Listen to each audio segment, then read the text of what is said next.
Hi Leo! Welcome po sa ating channel. Ito ang inyong daily Kabay Tarot reading for April 6, 2025. Please be reminded kung naka-resonate kayo, comment down. Kung hindi kayo naka-resonate, ibigay niyo po sa iba kasi channel reading po ito. This is for you, Leo, ngayong April 6, 2025.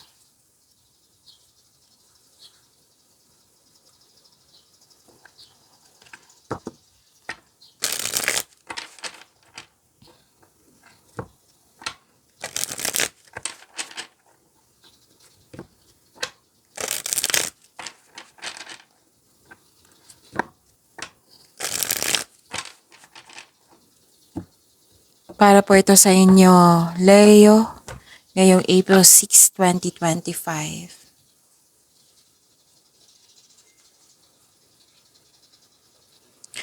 Maraming salamat po sa inyong patuloy na suporta at maraming salamat din po sa mga hindi nag-skip ng ads. Gamitin ang reading na ito bilang gabay lamang sa mga hindi pa nag-subscribe. Subscribe na po kayo at click bell notification para malaman nyo na may bago tayong video. Para sa mga gusto magpa-reading po, may lumabas dyan sa screen nyo ngayon.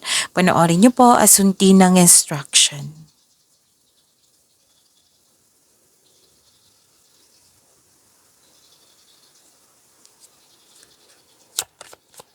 Spirits Guide, mga ganap po para kay Leo ngayong April 6, 2025. I need 3 cards po.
Spirits Guide, mensahe po para kay Leo ngayong April 6, 2025. I need 2 cards po.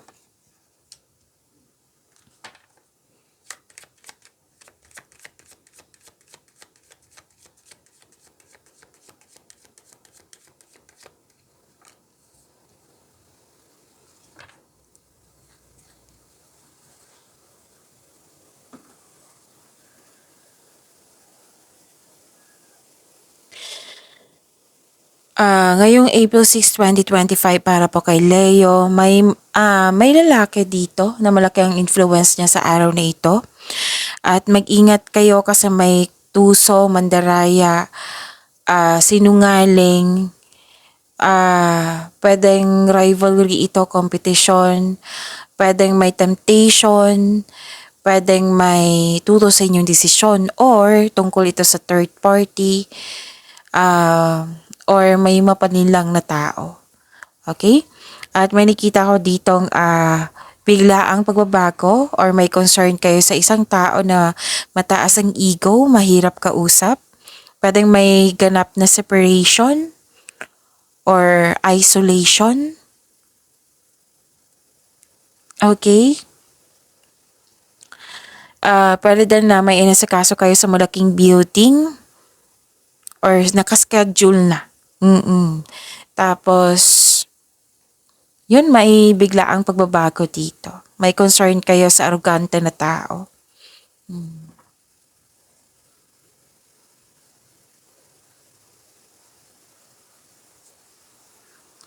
Joy and delight. Open your heart to joy.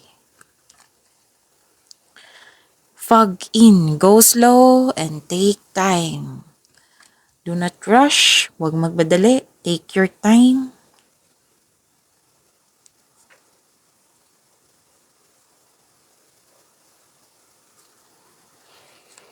Spirits Guide, energy po ni Leo ngayong April 6, 2025. I need 2 cards po.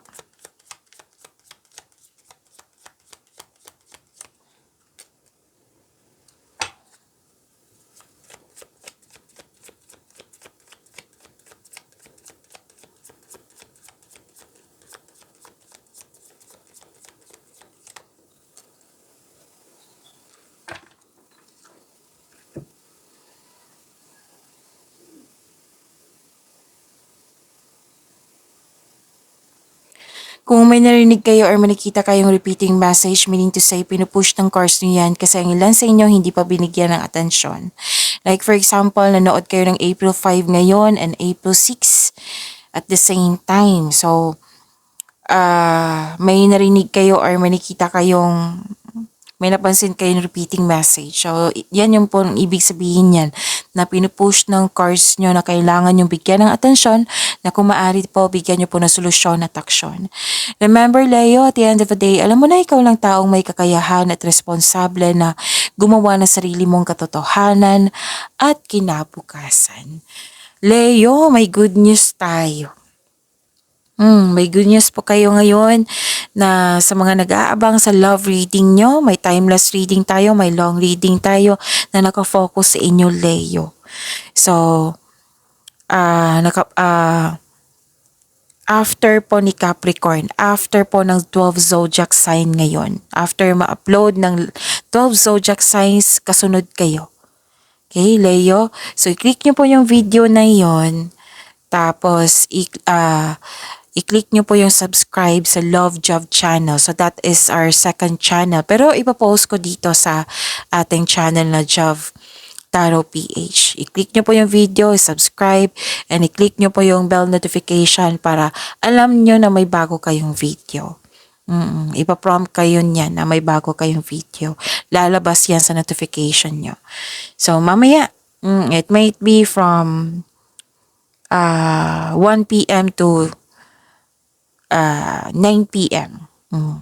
It might be, ma-upload na yan. Mamaya, ambangan nyo po yung love reading. So, simula ngayon, kung nanood kayo ngayon, kung interesado kayo sa inyong love life, kung anong ganap sa inyong love life, isipin nyo po yung person nyo. Ex mo ba yan? Loss of connection sa isang tao? Maliligaw ba yan? Basta may connection kayo. May nangyari ng connection, pwedeng nagkaroon ng loss of connection, pwedeng partner nyo, pwedeng andyan siya, curious ka sa kanya. Kasi malalaman mo yung ano yung gusto niya sabihin sa'yo, ano yung next action niya, kamusta yung feelings niya ngayon, kung ano pa yung dapat mong malaman. At maintindihan mo yung mga nangyari, status nyo ngayon. Okay, so isipin nyo po siya simula ngayon. Tapos abangan nyo po yung upload ko mamaya sa video reading nyo po. So abangan nyo po after ni Capricorn kayo po. Okay? So see you.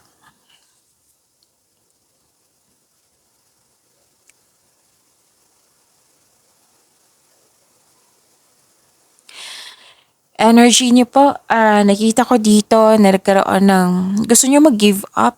Naging impatient kayo sa isang tao or sa isang bagay, or may tao na matigas ang ulo na mahirap kausap na lumabas din siya dito sa oracle cards nyo. Lumabas siya sa tarot cards. And pwede din humihingi ka ng attention sa kanya or may taong humihingi ng attention sa iyo kaya naging pasaway. So wag kayong sumuko. Lalo na sa delay na ito, habaan nyo po yung pasensya nyo po. Tapos wag nyo po daw i-ignore yung mga nangyari na kailangan nyong harapin. Oo, kasi may naulit po doon na problema na kailangan nyo pong, nakikita ko dito na in-ignore nyo, hindi nyo binigyan ng pansin. So sabi po ng card dito, bigyan ng atensyon, hanapan nyo po daw ng solusyon.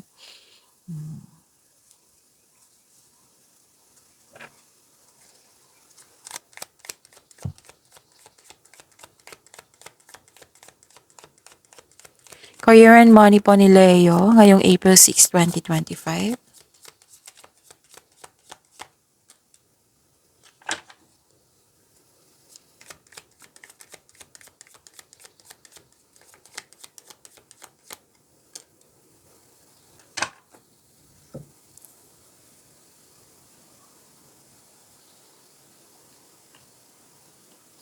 Nakita ko dito na nagkaroon po ng may ganap na negotiation for a raise ng allowance, sweldo or kontrata ito.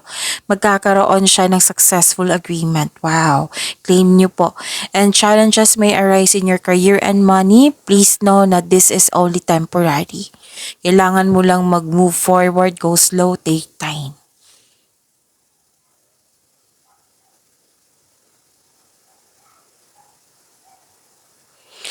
Nakita ko rin dito na nagkaroon po ng confusion or hindi kayo makagawa ng desisyon.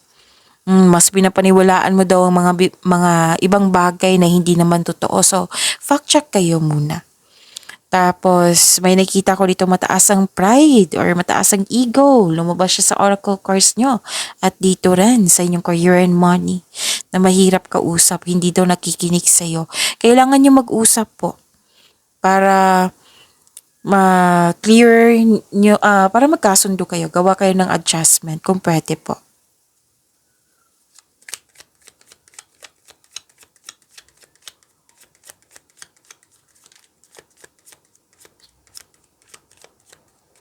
Spirits guide, love life, self-love, partnership, and romance in Leo.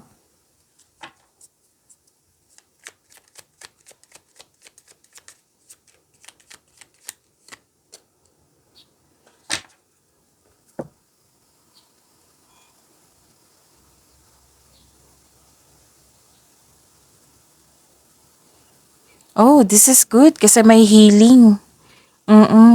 Parang hinahayaan mo ang isang sitwasyon na matapos po. Pwedeng may separation, may pagtatapos, or pag natapos na yung problema, oo, yung paulit-ulit na problema, pero pwedeng nagkaroon ng, kasi ending with new beginning to eh. Dalawang card po mismo nagsabi dito na may new beginning, end of cycle, change of cycle. Pwedeng natapos na yung paulit-ulit nilang nangyari na problema, nabigyan na ng solusyon. Pwedeng may natapos na relasyon dito or connection sa isang tao. Basta change of cycle ito. So, accept and learn the past situation, sabi po ng card. So, this is completion of cycle ha. Dalawang card na mismo nagsabi dito. And, okay, sa mga single po, may chance na mamimit mo yung new romantic partner mo. Sa mga may relasyon sa buhay mag-asawa na may problema or hindi pagkakaunawaan, may pagbabagong darating na ikakasiyan nyo. So, this can also means a blessing in your relationship. So, may magandang new experiences after a time of sadness. So, magiging okay din ang lahat. Pagyamanin niyo po yung blessings na binigay sa inyo, Leo. See you tomorrow. Please like, subscribe, and click po button for notification para updated po kayo sa daily tarot reading natin. Maraming salamat po.